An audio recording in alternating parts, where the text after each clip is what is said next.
Hey, I'm Dale Earnhardt Jr., and you're watching LifeMinute TV. Dale Earnhardt Jr. takes it.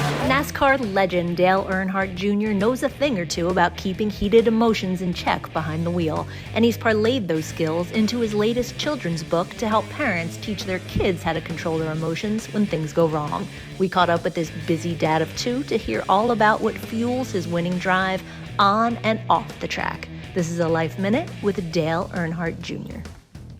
Dale Earnhardt Jr. in the house. Thank you so much for joining us on Life Minute. Yeah, I'm glad to be here. It's not often I get a chance to come up to New York and visit, so it's been a fun morning. Tell us about your new book. Yeah, so I've wrote a few books in my time, but here lately we've been writing children's books, and the main character in our children's books is Buster.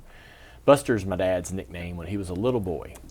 And so I thought that'd be a great name for a lead character in a children's book. And I recently became a father, so that was the inspiration for being curious about writing a book. Could I write one? How fun would that be? What would that be like? And would my kids like it? And those sound like fun challenges to take on. And so this is the second installment of Buster's series. As Buster Gets Back on Track is the name of the book. And it's a book about managing emotions. One of the things, when I became a father, everything's new. You're learning everything as a parent. And one of the things that sort of surprised me was watching my daughter, Isla, our first kid, manage her emotions, having a hard time controlling her emotions, right? And getting frustrated by the inability to communicate to us what she was feeling. Simple things, but this is kind of the driving storyline of the book is Buster managing his emotions.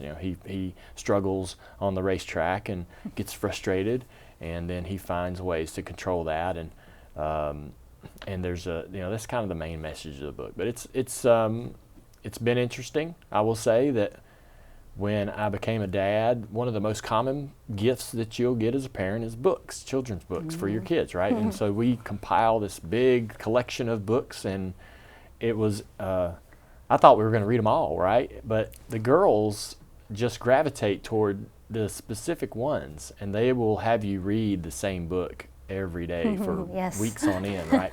And I'm thinking, man, I wonder if I can create a book that they want me to read to them. And so that was, and even if my girls don't connect to Buster, maybe someone will, maybe some child will become a fan of Buster. And so that's been an incredible experience to watch the feedback from the book. That's so great. Yeah. And I understand some of the pictures are a nod to your real life, and obviously some of the strategies. That's right. You can do anything when you're writing a children's book. You create the characters yourself. You work with an illustrator, and we chose an incredible illustrator to help us with our book. We love the design, the colors, everything about Buster's character. And so the car that Buster is I basically have this car that my dad raced when he was starting his career in the 70s, and I said, I would love this car to, Buster in this car to have some consistency here. And so you can take things in your life or relationships in your life and incorporate those into the book. And it's been really fun to go and say, hey, this character, go to your friends and say, this character is you. You inspired this particular person in the book. And you imagine that they're then going to grab the book and want to read it to see what their character does. And so that's been really fun for me. That's so cool. Yeah. How do you manage everything, work and family?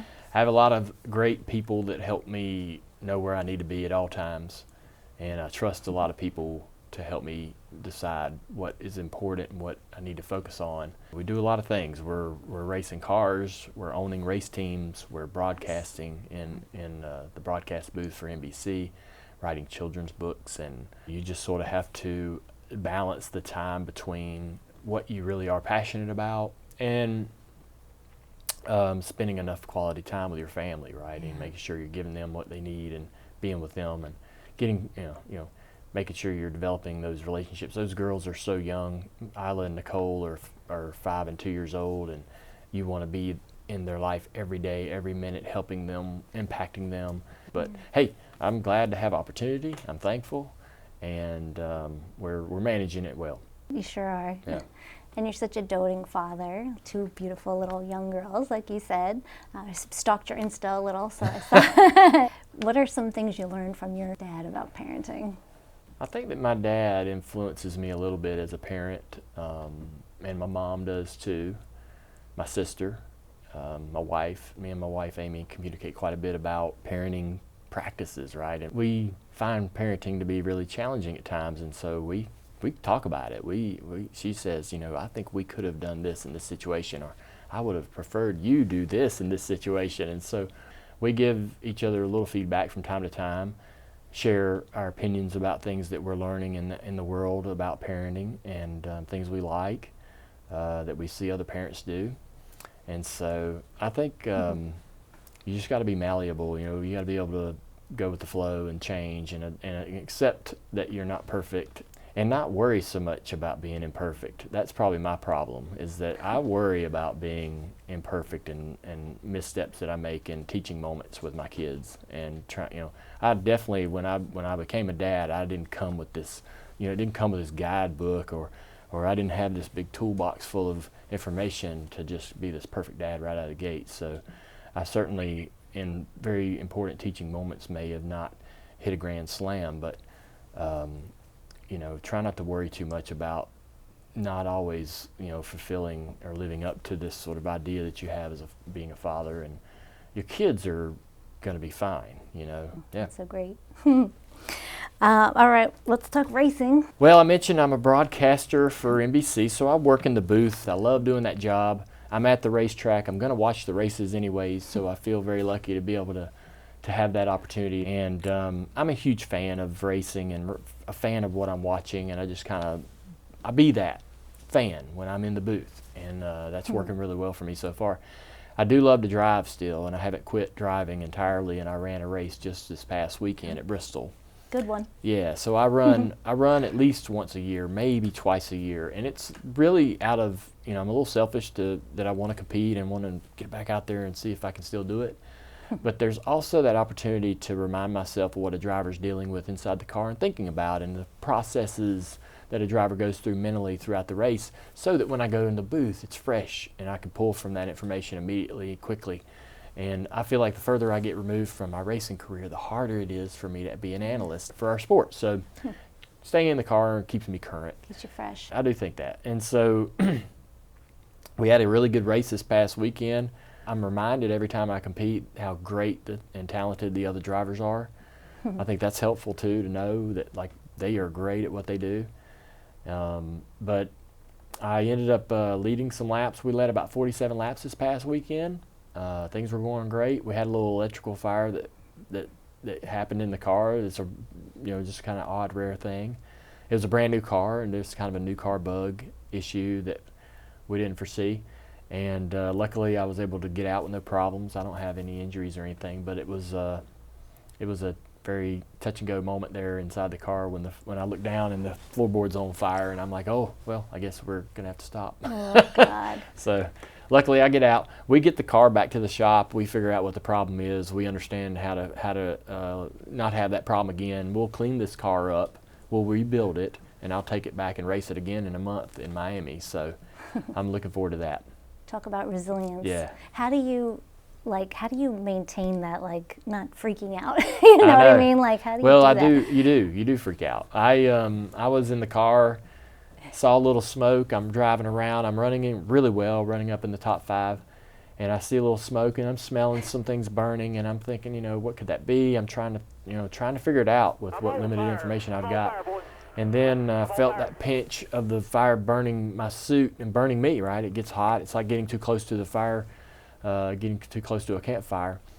And I felt it warm, and I looked down, and I see a fire. I'm like, all right, I don't need to be foolish here. This could get really bad if I don't stop. So I come down pit road and stop, get out. They fire marshals handled the fire, and I had some burns on the suit, but I was perfectly fine. But to be honest with you, in that very quick process, I did freak out. I was freaking out. I was like, oh my gosh, hopefully this fire doesn't get worse. let me get to the pits quickly. Let's get this taken care of. I mean, I'm just assuming as soon as I pull to a stop, the fire is going to grow really quickly, because when the car's at speed, there's a lot of air moving around, and that can temper the fire somewhat. And as soon as you stop a burning car, the fire spreads or grows really quickly. And so that was my only concern, was like getting somewhere fast and getting out of the car as quickly as possible.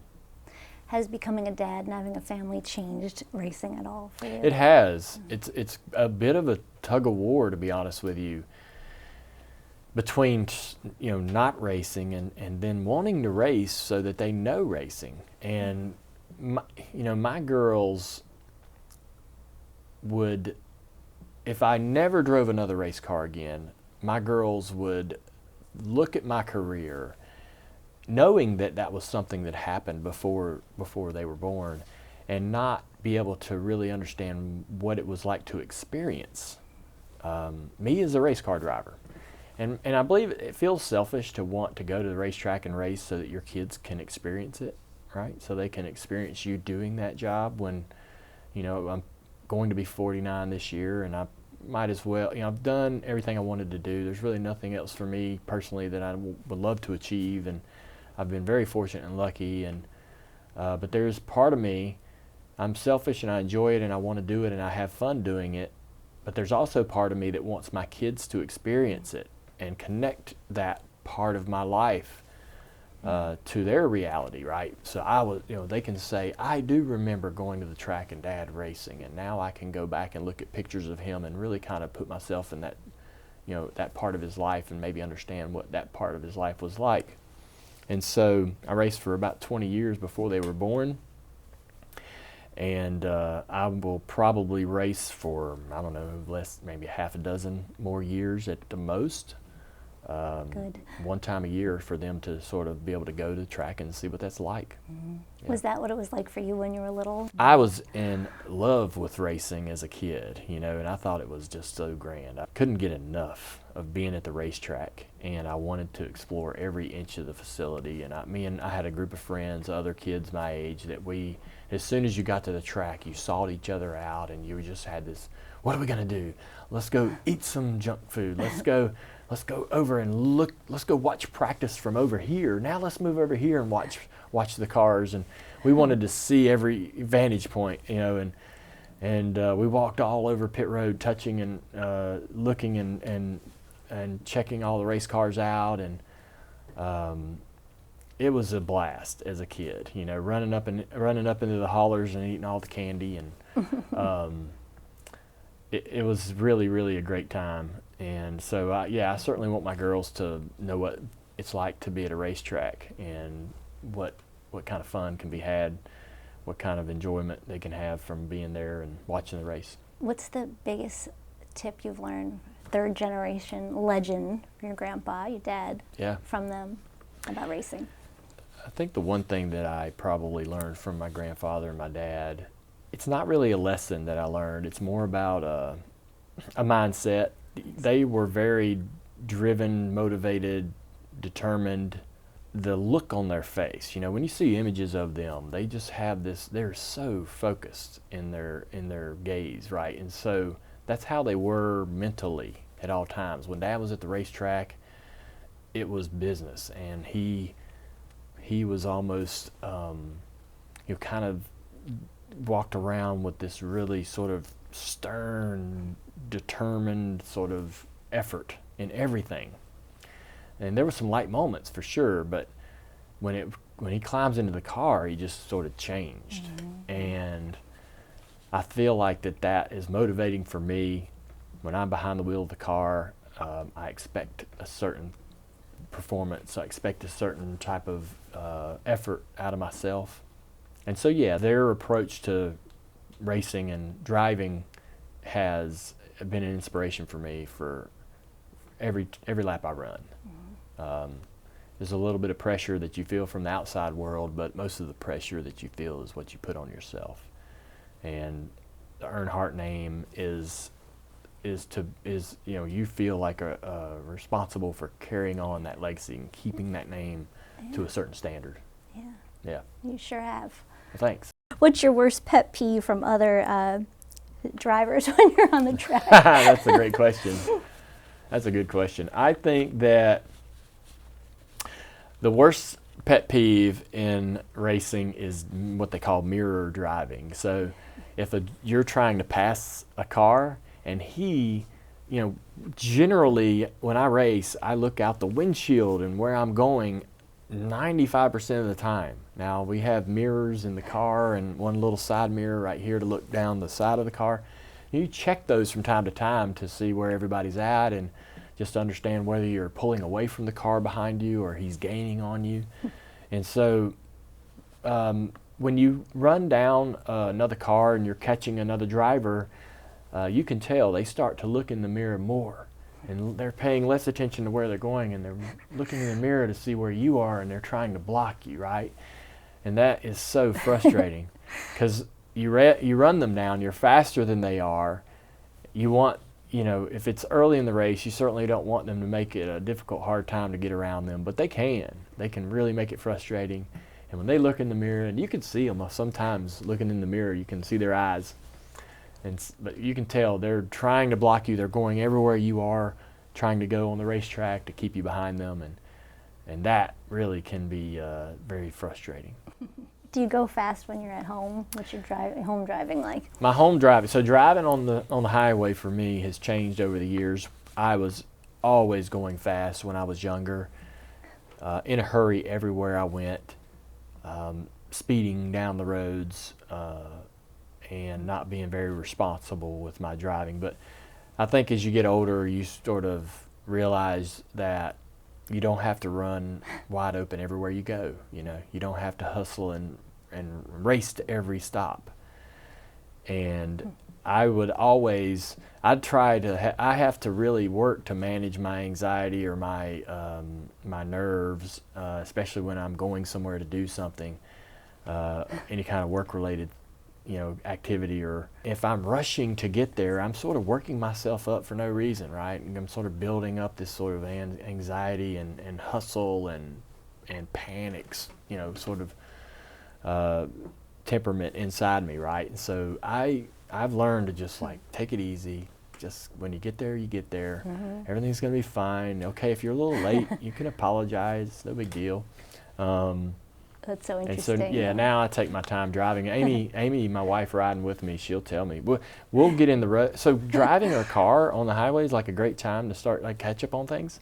You never take the time when you're home to sit down and go, hey, what's going on with you? What are you doing? What's your plans tomorrow? What are the kids doing this weekend? None of those things, right?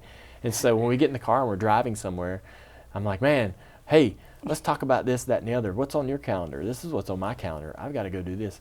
And I'm just sitting there talking away, and she's like, hey, can we speed it up a little bit? You're going like 5 miles an hour below the speed limit. The cars are going by us. Can we just get to where we're going? And I'm like, this is a great time to just catch up. Okay, no problem. So she's always kind of reminding me that I need to drive a little faster. That's so funny. Yeah. I love it. And of course, you have an awesome podcast. Yes, yeah. I love podcasting. I love creating content. Obviously, creating content has become the thing over the past decade. It's really a great way to engage with people and keep people updated on what you're up to and what's important to you, what matters to you. And then it's also helped me in the booth, learning to interview people, becoming a better speaker, articulating better, and I think it's helped me in the booth a lot. What other hobbies do you do? What do you like to do when you're not working? I only get to race in a real car once a year, so I do love to jump in a simulator, and basically for most people it's a video game, but I race online in iRacing, which is a lot of fun. iRacing to me is probably the most realistic way to understand what racing a car is like from the comforts of your own home. And so I do that quite a bit. I've worked with that company for about 20 years to try to develop their software and get it as realistic as possible, and that's a lot of fun. I love being in outdoors, being with my girls, on a 95-degree day, go down and let them play in the creek and set a lawn chair down on the side of the creek and watch them just play, And I love the beach. We have a house on the coast of the Carolinas that we love to go spend some time sitting on the beach, and watching the girls enjoy that is amazing. I'll be honest with you, like my job as a broadcaster is like a hobby. It's not a real job to me. It doesn't, I mean, like I said, I'm going to watch the races anyways. I'm a fan. It's most of the things that we do on a professional side are fun passion projects. I own a race series called the Cars Tour, which is kind of it's a grassroots level racing. I'm very passionate about that, and that takes up a lot of my free time. I've dedicated a lot of my personal time to projects like that, and so yeah, that's been great. And I'm pretty much maxed out. I really am. I don't know that I can put anything else on the plate.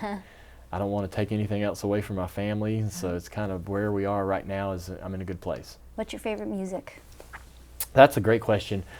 I was talking to a friend of mine last night, a musician, about this, and I am a big pop punk fan, and so one of my favorite bands is A Dangerous Summer. It's a pop punk band from the last decade and a half. So I listen to a lot of that country music from any decade, 70s, 80s, 90s, and current. Yacht rock, from all rock really, from late 70s to early 80s. The stuff that you were listening to riding around in the back of your mom's car, all of those songs that connect you to your childhood, immediately take you back to the house you lived in, or wherever you were spending a lot of time. I love nostalgia and being sort of, I love anything that like creates, brings back a memory.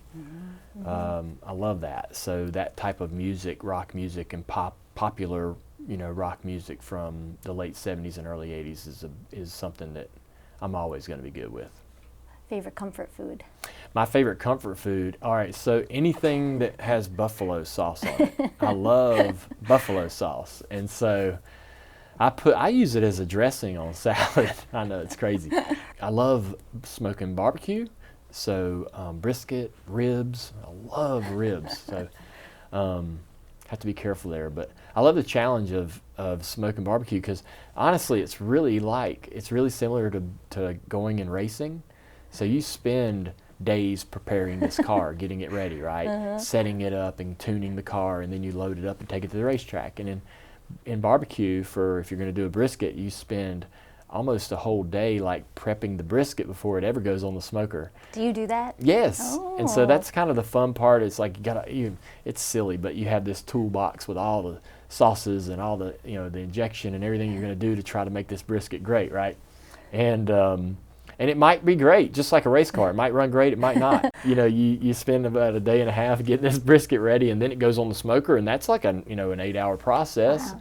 And very, very casual and fun. You can have friends around, and then the end product, there's this moment where you're about to feed your family or your friends where they might not, like what they, you don't know whether this brisket is good or not, right? What kind of critics are you going to have when they start eating the meal you've made? You spent 2 days on, right? So that's there's some anticipation, much like in racing.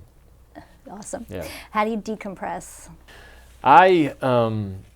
When I raced full time, I had so much adrenaline after the race that I wouldn't go to sleep till probably 2 or 4 o'clock in the morning. And so I would go home and maybe grab a cold drink and just catch up on the internet or social media and watch music videos or whatever, right? And eventually I'd kind of calm down and slow down and all right, I'm ready for bed. I'm tired. I'm ready to go to bed. But for me, my happy place is under an umbrella on the beach, next to a cooler, with my little girls building a sandcastle or me burying them in the sand, whichever. I'm great, and some yacht rock playing on the radio. That's perfect for me. Yeah. What's in the cooler? Favorite cocktail? Yeah. I didn't ask that one. Well, I like, we actually have a cocktail me and my wife have been working on called High Rock Vodka. Yeah, and so that's something that he forgot to tell us. That's been out for a couple years. High Rock Vodka is, we think it's the best out there, and we've won a lot of awards. They've been taking High Rock across the country and competing competitions, and it's been doing incredibly well, so the product itself is really, really good.